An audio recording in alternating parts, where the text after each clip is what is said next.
दृष्टि, हमारे दृष्टि में सीताराम जी दिखाई देने लग जाएं, हमारे चित्त वृत्तियों में परमात्मा बैठने लग जाए। गीता का वाक्य है, ठाकुर जी गीता जी में कहते हैं कि जीवस्य तत्व जिज्ञासा। हमारी आपकी जिज्ञासा क्या होनी चाहिए? भगवत प्राप्ति, न कि संसार प्राप्ति।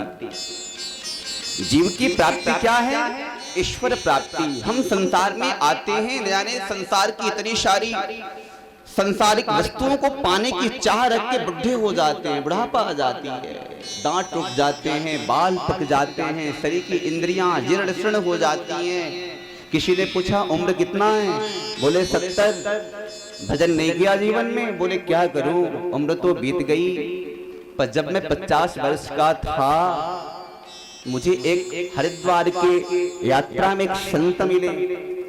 उन्होंने इतने सुंदर पावन उपदेश दिया कि हमें अपने जीवन में भगवत कृपा से भजन करना शुरू कर दिया, और तब से भजन करता हूं जब 50 वर्ष की अवस्था मेरी पूरी हुई तब।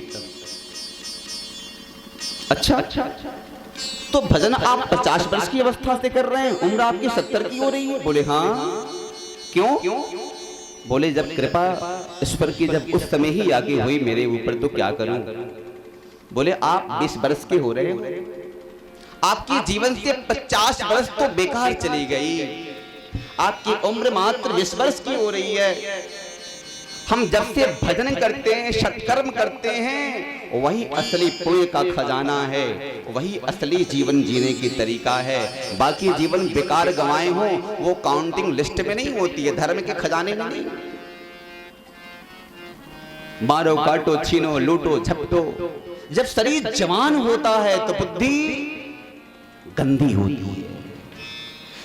जब भजन करने का समय हो, सत्कर्म करने का समय हो, उस समय जवानी में बुद्धि गंदी हो जाती है, मैली हो जाती है। और जब जीवन बुढ़ापे का होता है, जब हाथ पांव काम नहीं करते हैं, जब दृष्टि आंखों से दिखना नहीं हो पाता, कानों से सुनना नहीं हो पाता, पांव हाथ काम नहीं कर पाते, शरीर की इंद्रियां जीर्ण शीर्ण हो जाती हैं, शिथिल हो जाती हैं, भजन करना नहीं हो पाता है, बुद्धि पवित्र हो गई है, हरिद्वार जा नहीं सकता, पांव काम नहीं कर रहे हैं, वृंदावन जा नहीं सकता। क्यों? बुढ़ापा आ गया।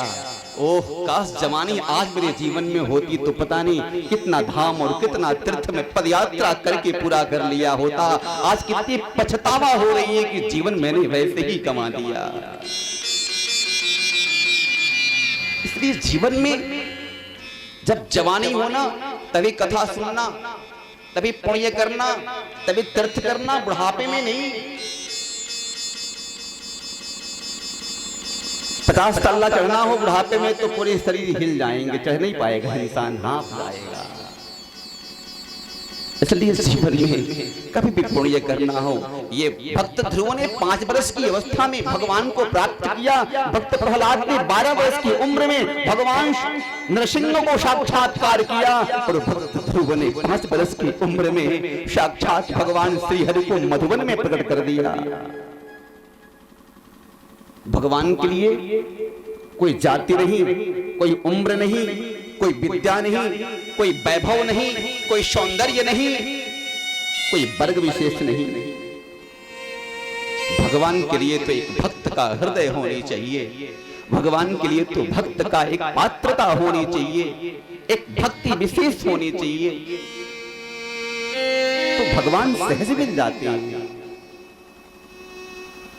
भगवान के लिए भक्ति प्रधान है, ज्ञान की जरूरत नहीं, विद्या की जरूरत नहीं, रूप की जरूरत नहीं, जवानी की जरूरत नहीं, उम्र की आवश्यकता नहीं, सौंदर्य की जरूरत नहीं, संसार की कोई वस्तु नहीं चाहिए भगवान को।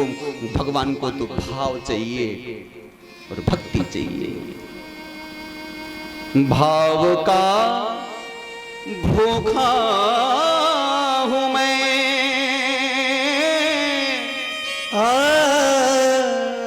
भाव ही बश सार है। भाव से मुझको भजे जो, भव से बेड़ा पार भाव बिन कुछ भी वे देवे, मैं उसे लेता नहीं।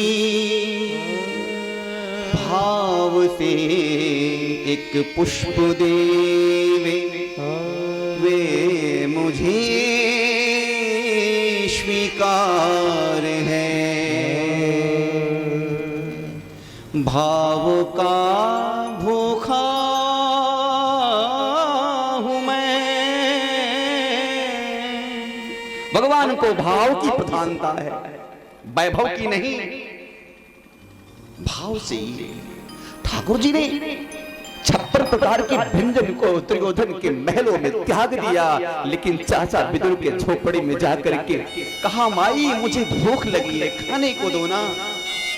कभी अपने भक्त के घर जाते हैं ना, तो पैरों की जूतियां निकाल लेते हैं, अपने पीतांबर में रख लेते हैं कि मैं अपने भक्त के घर जा रहा हूं। भगवान की भक्त का घर भगवान का मंदिर होता है, पर भगवान जब भी जाते हैं अपने भक्त के घर तो नंगे पांव जाते हैं। भक्त भी जाता है जब भगवान के घर तो नंगे पांव जाता है कि मैं भगवान के घर जा रहा हूं, मुझे भी नंगे पांव जानी है, क्योंकि भगवान का घर ही मेरा मंदिर है। भगवान का घर ही मेरा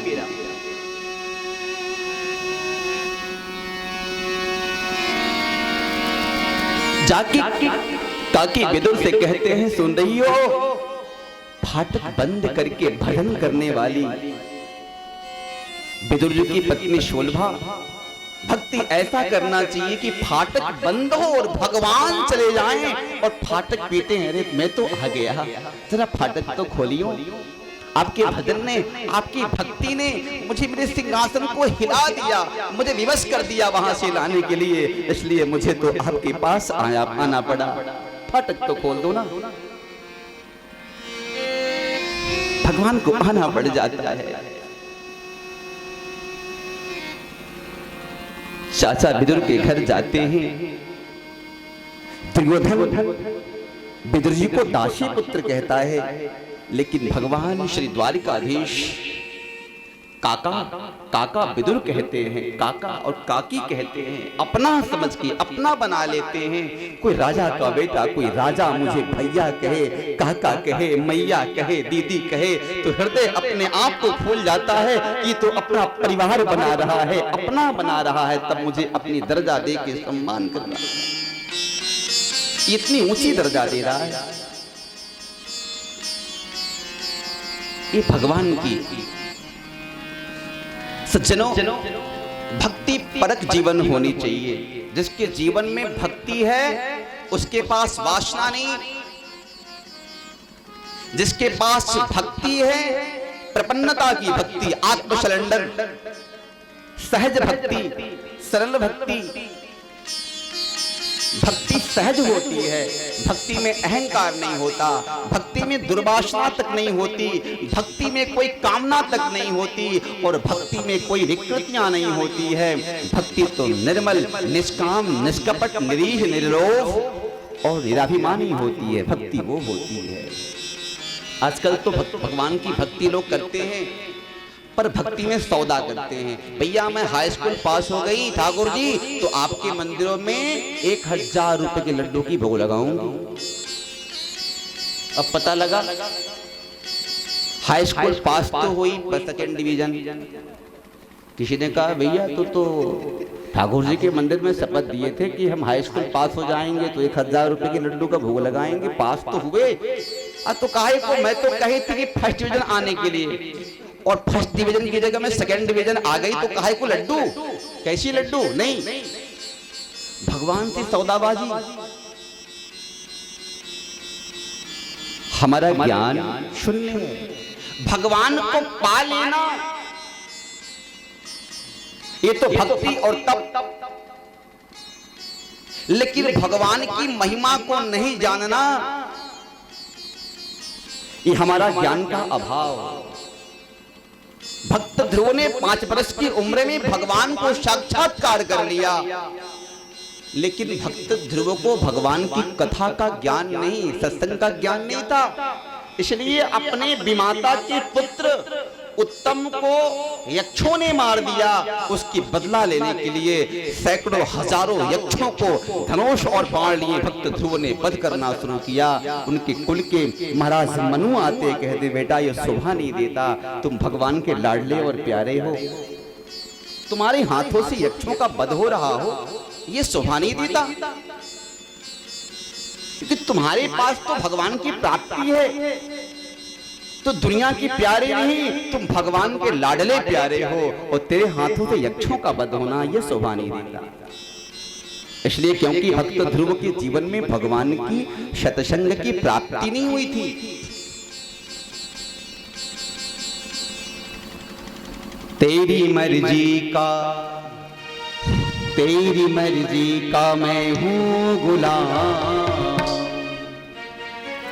मेरे अलबेले राम, मेरे अलबेले राम, मेरे अलबेले राम, मेरे अलबेले राम। तेरी मर्जी का जय हो, तेरी मर्जी का मैं हूँ गुलाम, मेरे अलबेले राम, मेरे अलबेले राम, मेरे अलबेले राम, मेरे अलबेले राम।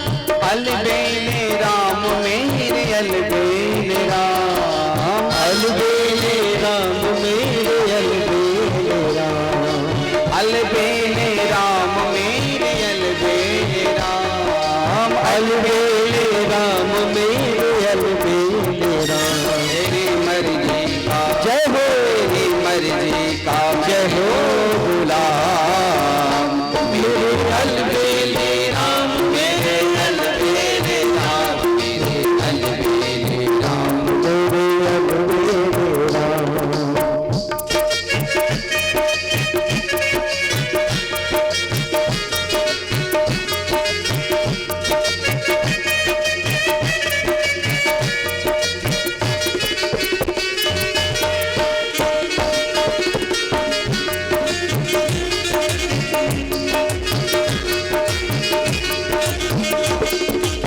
बोलिए बांके बिहारी लाल की जय हो, कृष्ण कन्हैया लाल की जय हो।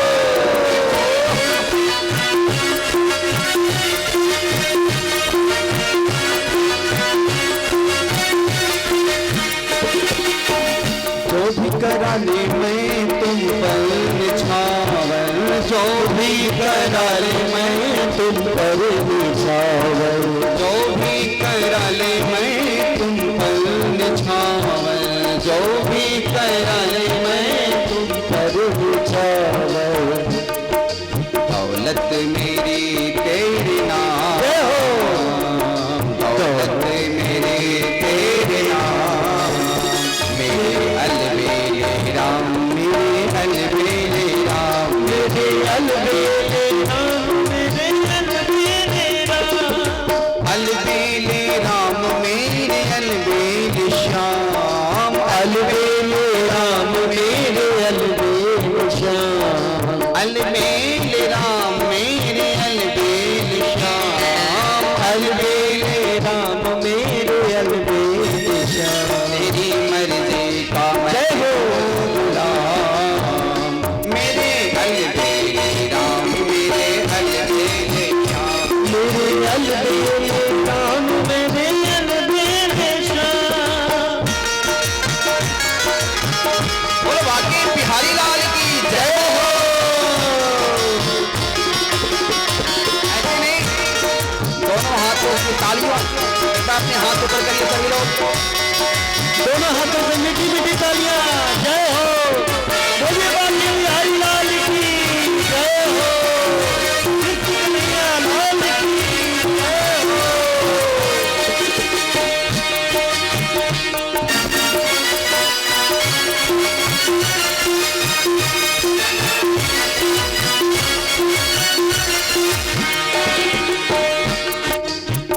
थक भी गया हूँ इस लंबे सफर में, थक भी गया हूँ इस लंबे सफर में, थक भी गया हूँ इस लंबे सफर में थक भी गया हूँ इस लंबे सफर में मेरा जीना हो जय हो जीना हुआ है हराम मेरे अलबेले राम मेरे अलबेले राम मेरे अलबेले राम मेरे अलबेले राम अलबेले राम मेरे अलबेले श्याम अलबेले राम मेरे अलबेले श्याम मेरे दिल का जय हो तेरी मर्जी का मैं हूँ गुलाम मेरे अलबेले राम मेरे अलबेले राम मेरे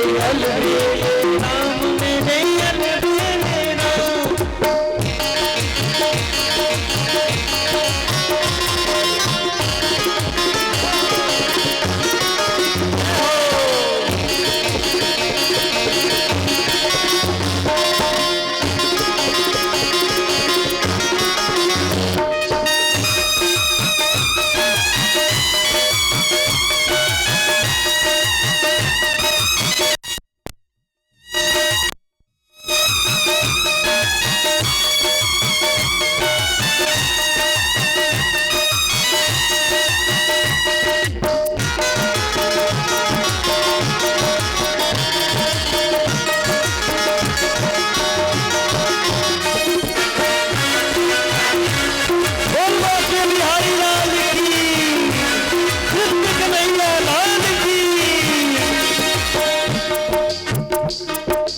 तेरी रजा में कटी है राहें तेरी रजा में कटी है राहें तेरी रजा में कटी है राहें तेरी रजा में कटी है राहें तेरी रजा में कटी है राहें तेरी रजा में कटी है राहें अब दे दो सजाएगी ना अब दे दो सजाएगी ना मेरे अलबेले राम मेरे अलबेले राम मेरे अलबेले राम मेरे अलबेले राम मेरे अलबेले राम मेरे अलबेले राम मेरे अलबेले राम मेरे अलबेले राम मेरे अलबेले राम मेरे अलबेले राम मेरे अलबेले राम मेरे अलबेले राम तेरी मर्जी का मैं हूँ गुलाम मेरे अलबेले राम मेरे अलबेले राम। तो श्री बांके बिहारी लाल की जय हो।